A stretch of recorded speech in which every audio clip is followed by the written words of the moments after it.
There you go.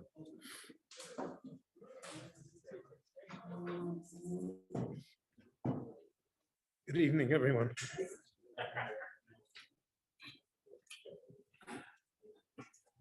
So today was Rosh Chodesh Elul.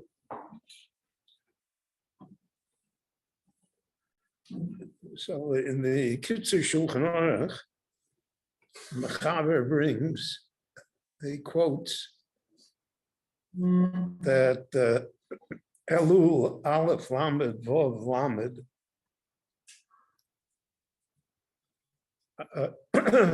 is the abbreviation, so to speak, of the verse that we're all aware of, Ani Ledodi V'Dodi Li.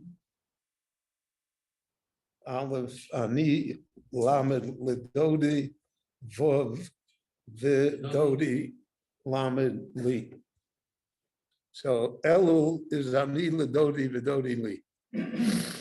That's pasuk in Shir Hashirim, and that pasuk represents the everlasting love between God and the Jewish people that weathers all crises and that is effective without cancellation through all ages and through all circumstances.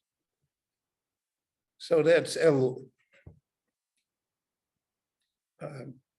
In the reality, without all of the drushes, Elul is a Babylonian name for the month, and it's also the name of a Babylonian god.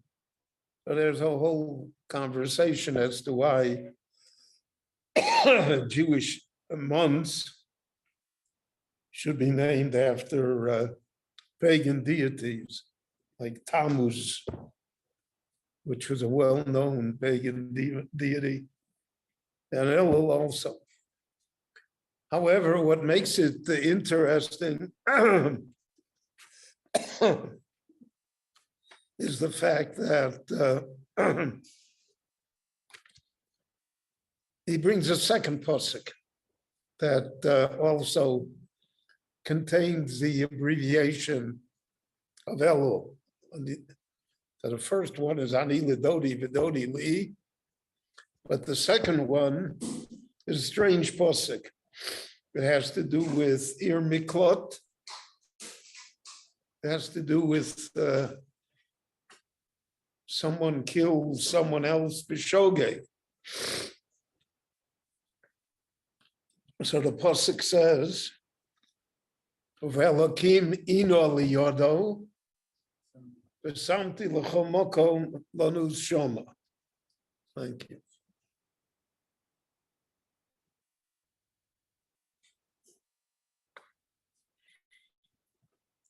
So ino liyodo is Aleph Lamed, v'samti l'cho is Vav Lamed, Aleph Lamed Vav Lamed again spells Elul. So the commentators wondered, if you're looking for psukim that contain the letters Aleph Lamed Vav Lamed,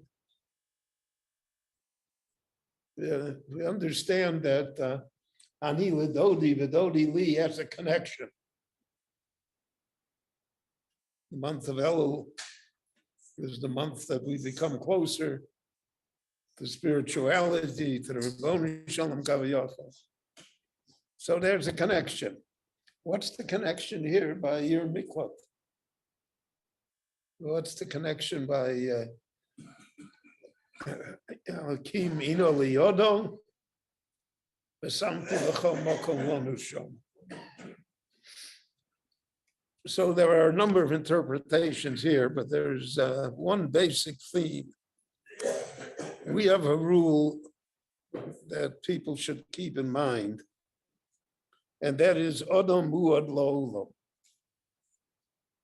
A person is always responsible for his actions, even when the person is in a state of being where he's not really responsible. The Gemara Bava Kama says, Adam Muad Lo ben Er ben Yoshein, whether he's awake or he's asleep. Someone is asleep and he rolls over and he crushes somebody. So he was asleep, it's not his fault, but he's responsible.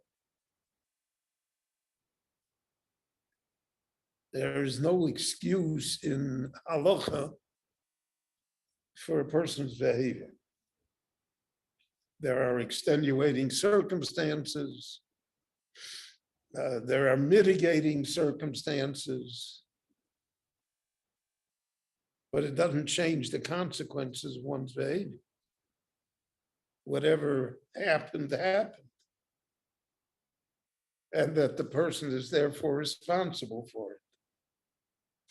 So the extreme case is this case of irmiklot. Person goes, he's chopping wood in the forest. He doesn't realize there's someone else in the forest not far. He doesn't even know who that person is. He has no animosity towards him, no previous history towards him. And an accident occurs. The axe,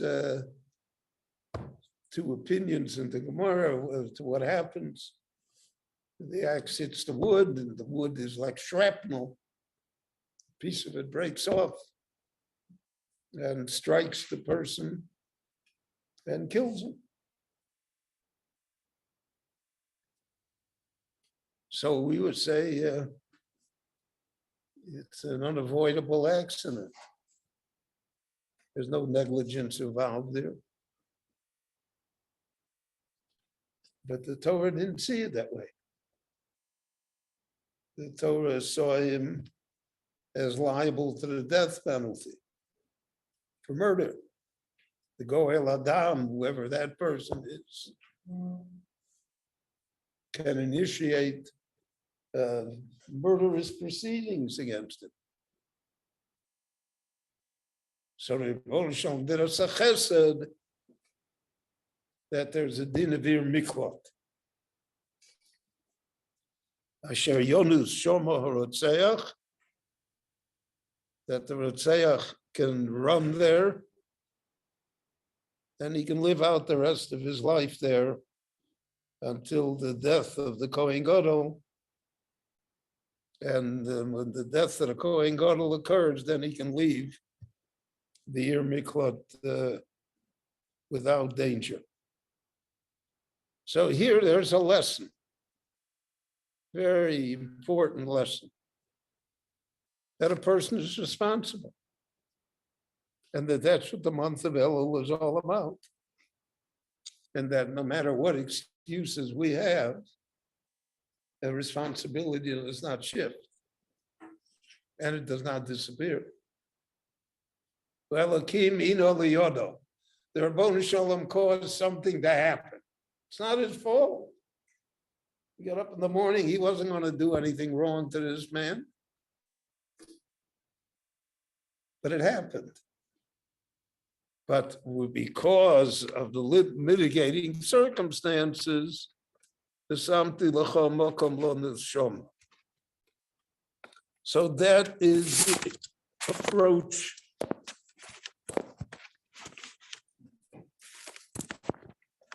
that is the approach towards the month of Elul as well. On one hand, we are completely responsible people. and that we can expect to be judged that way. Because that's the nature of human beings. That's what heaven endowed us with. And therefore we are responsible. But on the other hand, we can be certain that there is a mokom lonus shomo, that there's a place that we can find help, we can find salvation, we can find escape. The Rebbeinu Shalom provided for that as well. How these two things exist within one set of circumstances is one of the mysteries of the Torah. But there are many mysteries like it, where contradictory forces exist within one set of circumstances. And that's the concept always of Elu Divrei Elokim Chayim. In heavenly terms, there are no contradictions. There are contradictions only in human terms because of our logic, because of our intellect, because of our limitations. So we sense contradictions. But in heavenly terms, there are none. So the idea, therefore, that the Pasuk engenders within us is that even though we are completely responsible, we should not approach Rosh Hashanah Yom Kippur with despair. And that's what we say, tshuva, tefillah, tzedakah, ma'avirin, ezroah, gzeira. Somehow there are mitigating circumstances. Somehow in the system of perfect justice, there also is mercy. There also is accommodation to human beings. So therefore, both psukim which are quoted regarding the month of Elul speak to the month of Elul. Ani lidodi v'dodi li. That's the positive side. I'll call pshoyim techase avo, Shlomo HaMelech said. Love erases all sins. So if there's ahavtos Hashem Elokecha, and there Rebbeinu Shalom va'avecha Hashem Elokecha, so then the problems will be erased. But there's also the other side, the responsibility of human beings. So there we have the comfort that the Rebbeinu Shalom will provide for us, even though we are held ultimately responsible for all of our actions, even for those that we did not intend would turn out to be harmful to others. Rabbi Chananya ben Akash Omer Rotza HaKadosh Baruch Hu L'Zakal Yisrael. V'chicha chibur lahem Torah mitzvot shirema Adonai chavei zeman tzitro yaviu Torah.